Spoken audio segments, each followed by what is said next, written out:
Good morning, good afternoon, or good evening, whatever time it is, wherever in the world it is that you are.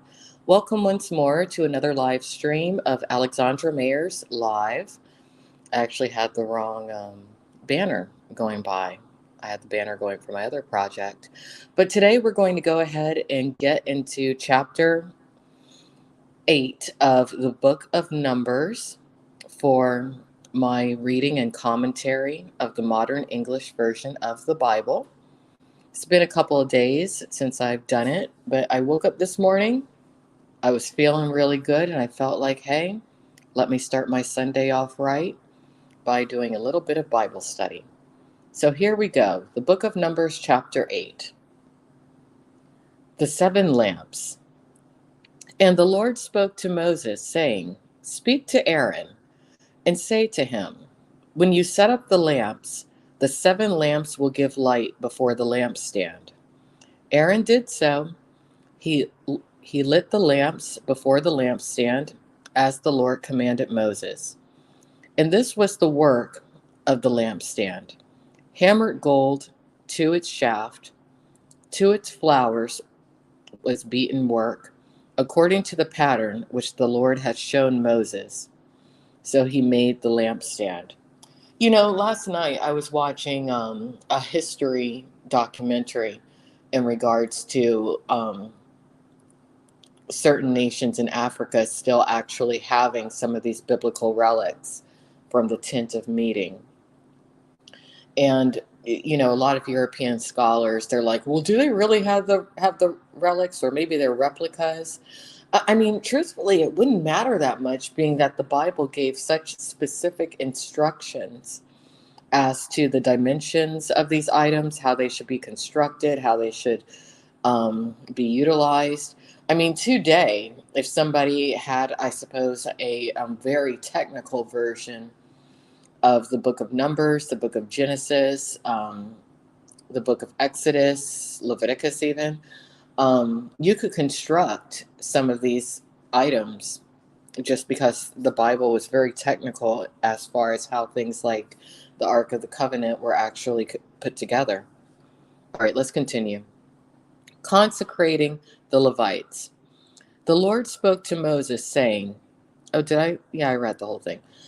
Consecrating the Levites. The Lord spoke to Moses, saying, Take the Levites from among the children of Israel and cleanse them. Thus you will do to them the cleanse. Thus you will do to them to cleanse them. Splash purifying water on them, and let them shave their whole body, and let them wash their clothes, so they make themselves clean. Then let them take a young bull with its grain offering, also fine flour mixed with oil, and you will take another young bull as a sin offering.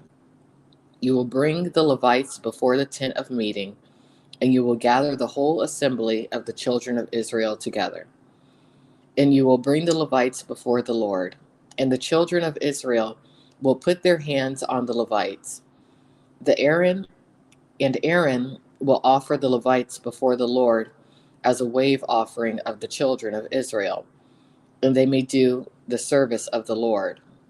The Levites will lay their hands on the heads of the bulls, and you will offer one as a sin offering and the other as a burnt offering to the Lord, to make an atonement for the Levites.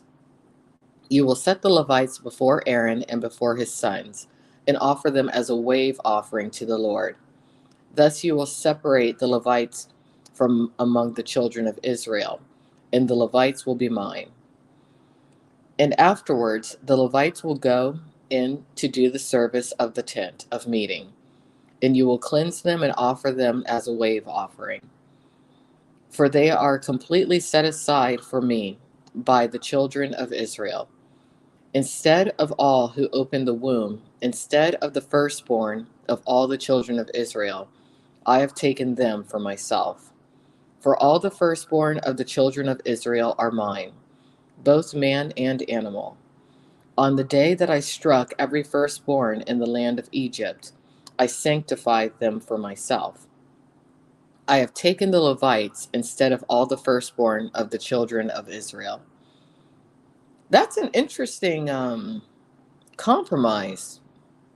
in a way that God decided to do there. I have given the Levites as a gift to Aaron and to his sons from among the children of Israel to serve the service of the children of Israel in the tent of meeting and to make an atonement for the children of Israel. So there will be no plague among the children of Israel when the children of Israel approach the sanctuary. Moses and Aaron and all the congregation of the children of Israel did to the Levites, according to all that the Lord commanded Moses concerning the Levites. So the children of Israel did to them. The Levites cleansed themselves from sin, and they washed their clothes, and Aaron offered them as a wave offering before the Lord. And Aaron made an atonement for them to cleanse them. And after the Levites went to do their service in the tent of meeting before Aaron and before his sons, as the Lord had commanded Moses concerning the Levites, so they did to them. The Lord spoke to Moses, saying, "This is what belongs to the Levites. From 25 years old and older, they will go in to do their duty concerning the service of the tent of meeting. And from the age of 50 years, they will cease doing their duty concerning its service and will serve no more. But they will minister with their brothers in the tent of meeting to attend to their needs, but will not do the work. Thus you will do to the Levites concerning their duties." All right. That's interesting. I don't think I've ever known about that part of the Bible. While I am on here, I actually want to see, let's see, that was Numbers 8.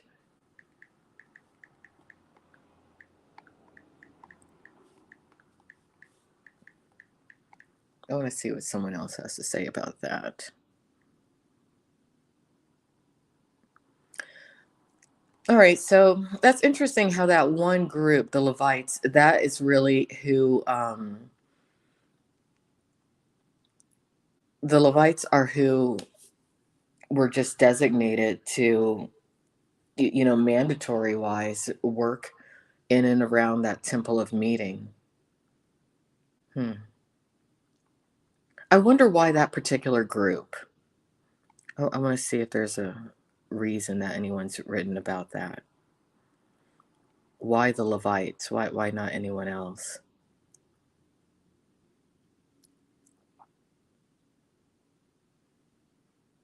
Hmm.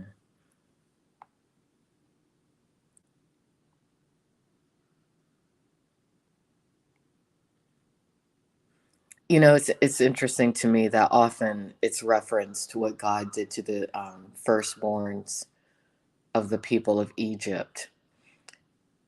There does seem to be a level of guilt in regards to that within the energy that's determined as being the Lord or God. Because I suppose in order to save the Israelites, it was a necessary thing to do because Pharaoh was not going to let those people go, not at all. But there does seem to be a bit of hindsight thought within the energy of the Lord when it came to that particular event because it's mentioned over and over and over again. So that was just something that struck me when it comes to Numbers 8. So tomorrow morning, we'll go ahead and go into Numbers 9. I hope all of you have a good day. I think that I'm going to go ahead and do a live commentary this morning in regards to a situation that I'm enjoying watching that I'm covering over on the IRL News Time channel. I have a travel treadmill now. My goal is to get these last few pounds off my body. Absolutely. I really don't want to be overweight at this time in my life. So I'm working on it. Anyways, everyone take care. Thanks for listening today. And I'll catch you later. Once more, I'm Alexandra Mayers. Bye bye.